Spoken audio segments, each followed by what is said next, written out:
Hey, Friday fix. 2 hours late, but it is still Friday. I think. Yep, just now turned Saturday. But we made it, barely by the skin of our teeth. Welcome to the Friday fix. We had some technical difficulties, but I promised we'd be here, so we got everything worked out, and we're here. Um, Tonight, I want to talk to you about a couple of things, and I have a really big surprise for you at the end of this program. So if you stick it out, you'll find out what the surprise is. It will be worth sticking around for. We have Thanksgiving coming up very soon, and Thanksgiving is my favorite time of year.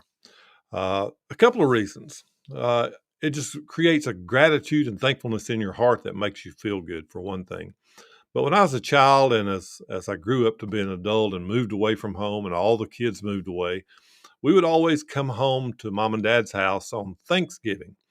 It was Thanksgiving that we exchanged gifts. And I thought it was a very appropriate thing to do because you give and you receive, and it gives you more to be thankful for. So I enjoyed Thanksgiving as a child. We would just fix just the good old fixings of, turkey and all that kind of stuff.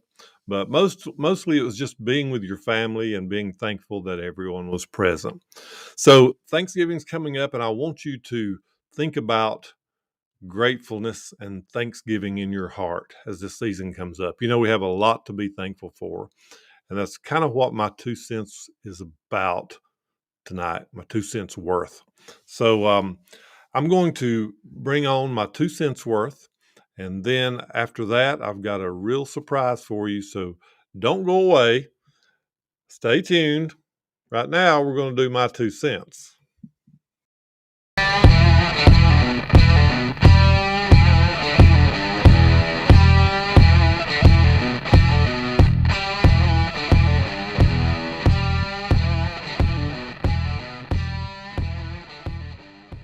To complain about. Prices on everything are going up. It takes more to fill up your car, heat your home, and put food on your table. You might complain about our government or the politicians. It is so easy to find things to complain about. My question is this: what does complaining do? What good can come from our complaints?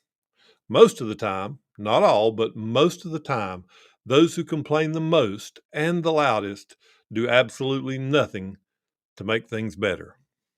They write, talk, and publish all their complaints on social media to their friends and to their family, so much so that people don't even like to talk to these complainers because they bring such negativity to the conversation. Sure, people have a right to their opinion, but with an opinion, there needs to be a solution. Why complain or degrade something if you don't have a solution to the problem? When you complain or talk negatively about something or someone, you will always find a person who disagrees with you and wants to express their negative opinion. I believe that you will find very little gratitude coming from a person who complains all the time.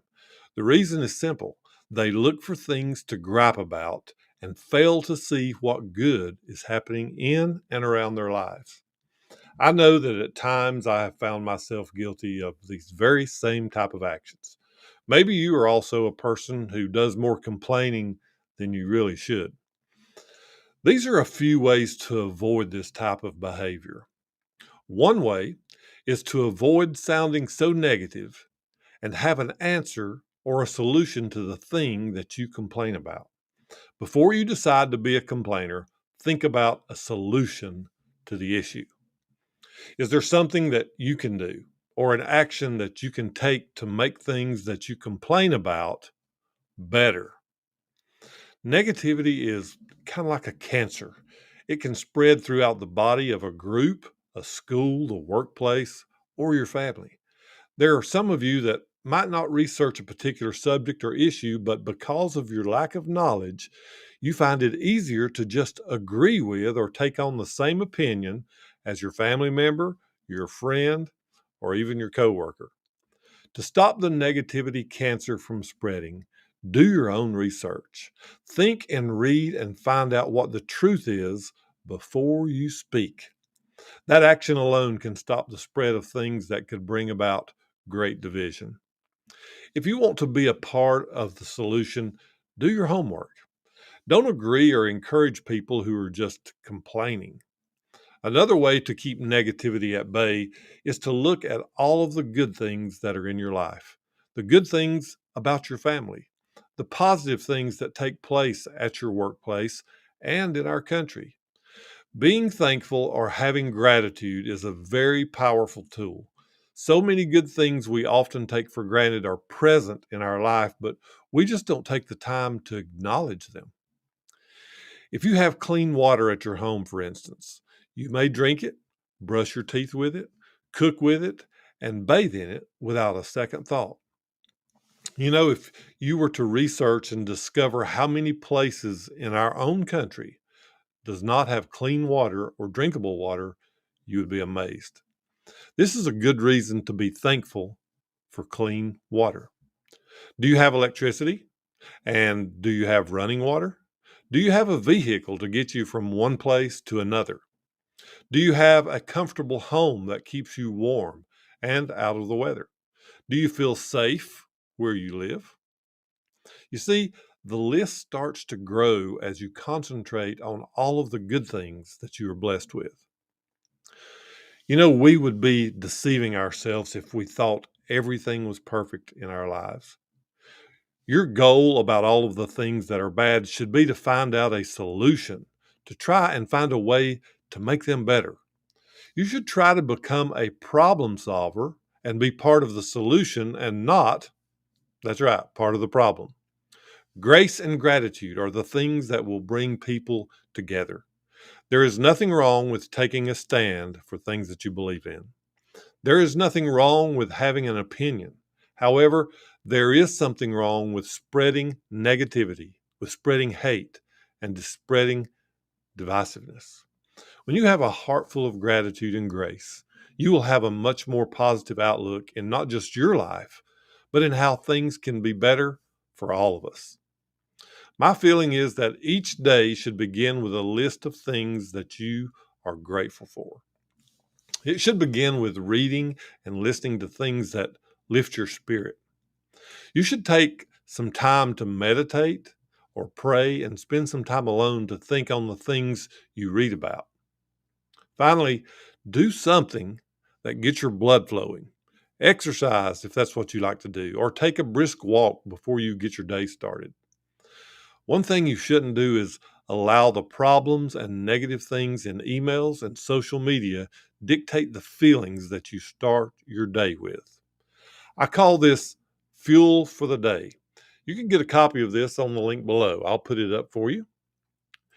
Just go to Struggle, Grow, Succeed, and there's a copy of Fuel for the Day.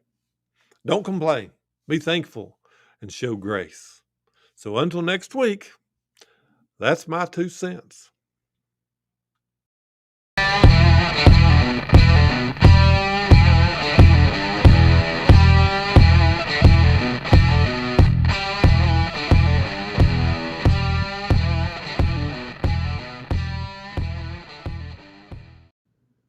Hey, be sure and drop a comment. If you have a comment on anything that I put in on my 2 cents, like I say, it's my 2 cents worth and it's my opinion. So I'm sure you have your opinion. One thing I would like to say about when it comes to writing a gratitude and goal list, I have several little books that I use to write down my gratitude and goals. And it's important to write it down because there is power in the pen. There's power when you write. So be sure and find something to write in each and every day. Now, I promised you that there would be a surprise coming at the end. I hope you stayed. If you'll give me just a second, I'm going to pull it up here. And I do want to wish all of you a very good Thanksgiving. I won't be going live until after Thanksgiving again.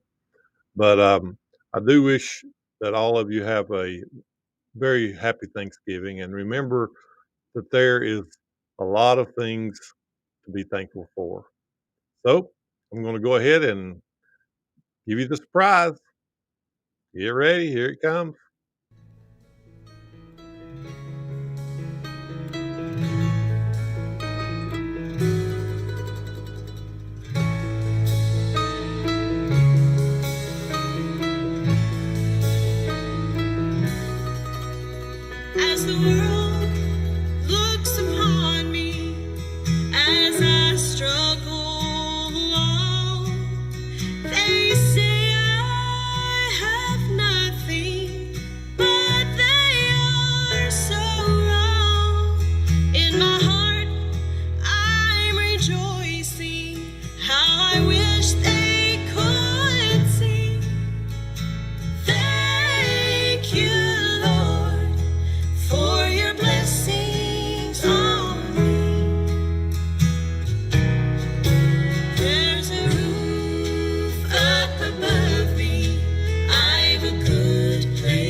that I'm not wealthy.